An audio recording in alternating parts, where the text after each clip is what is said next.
بسم الله الرحمن الرحيم الحمد لله رب العالمين والصلاة والسلام على سيد المرسلين محمد وعلى آله وأصحابه أجمعين أما بعد قال الله تبارك وتعالى في كلامه المجيد أعوذ بالله من الشيطان الرجيم وأن تصوموا خير لكم إن كنتم تعلمون سامعین و مشاہدین کرام، روزہ اللہ تبارک و تعالی کی طرف سے انسانوں کے لیے ایک متعین کردہ فریضہ ہے، ایک عبادت ہے، اللہ کے تقرب کا ایک اہم ترین ذریعہ ہے۔ اور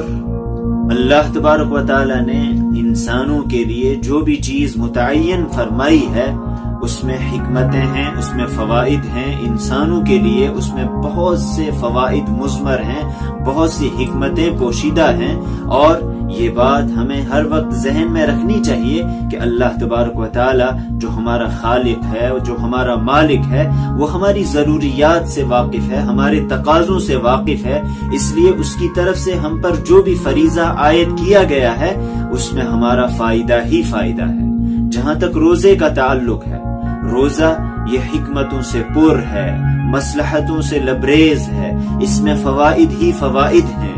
اور اگر انسان تھوڑا سا غور کرے کائنات پر، کائنات کے حقائق پر، وہاں یہ بات سمجھ میں آتی ہے کہ کائنات کی ہر چیز، کائنات کی ہر مخلوق وہ روزے کے عمل سے گزرتی ہے۔ یہ روزہ صرف انسانوں کے لیے نہیں بلکہ اللہ تبارک و تعالی نے ایسا نظام متعین کیا ہے، ایسا ضابطہ متعین کیا ہے کہ ہر مخلوق کو اللہ تبارک و تعالی نے روزے کے عمل سے گزارا ہے۔ روزے کا عمل یعنی جانور،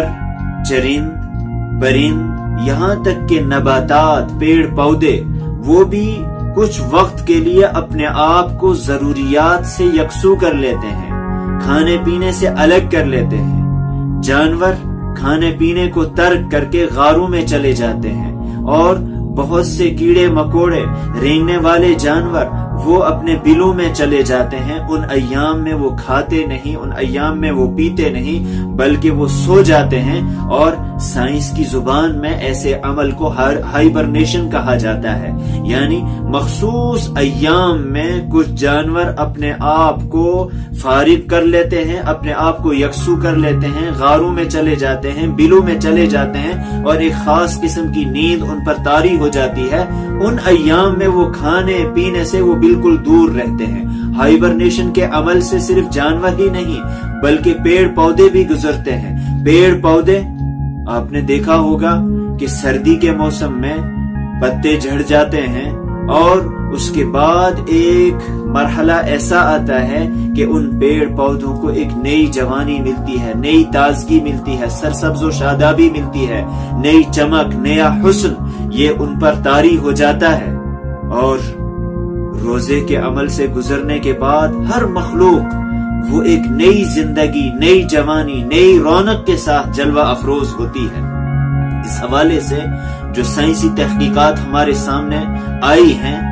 یورپ کے مشہور عیسائی کیتھولک مصنف ڈاکٹر جوفرائے، انہوں نے ایک کتاب تصنیف کی ہے روزے کے عنوان سے، فاسٹنگ کے عنوان سے، جو پیرس سے شائع ہوئی ہے۔ اس میں انہوں نے روزے سے متعلق بہت دلچسپ حقائق کا انکشاف کیا ہے۔ ڈاکٹر جوفرائے کے مطابق روزہ کائنات کی ہر چیز میں پایا جاتا ہے، درختوں میں، حیوانوں میں، چرند میں، پرند میں، تمام چیزوں میں، تمام مخلوقات میں روزے کا عمل پایا جاتا ہے۔ اور وحشی جانوروں کے حوالے سے ڈاکٹر جوفرائی نے انکشاف کیا ہے کہ وہ جانور جب برف باری ہوتی ہے تو وہ کئی ماہ تک غاروں میں چلے جاتے ہیں، اور ایک خاص قسم کی نیند ان پر طاری ہو جاتی ہے، اور ہائبرنیشن کے عمل سے وہ گزر جاتے ہیں۔ تحقیقات سے پتہ چلا ہے کہ جانور، پرندے، سانپ غاروں اور بلوں میں چلے جاتے ہیں اور وہیں سو جاتے ہیں، اور جب وہ واپس آتے ہیں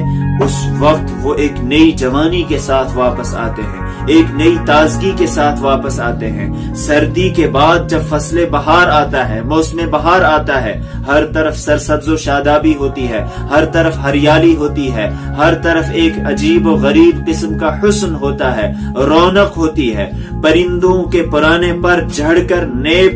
پر آ جاتے ہیں، اور اسی طرح سے سانپ اس کی جھلی وہ جھڑ جاتی ہے، نئی کھال آ جاتی ہے، نئی چمک دمک آ جاتی ہے، اور قوت میں بھی اضافہ ہو جاتا ہے، اور برف باری میں جب پتے جھڑ جاتے ہیں اس کے بعد نئی کونپلیں، نئے پھول، نئے پھل، نیا حسن، نئی قوت، ان میں نئی تازگی آ جاتی ہے۔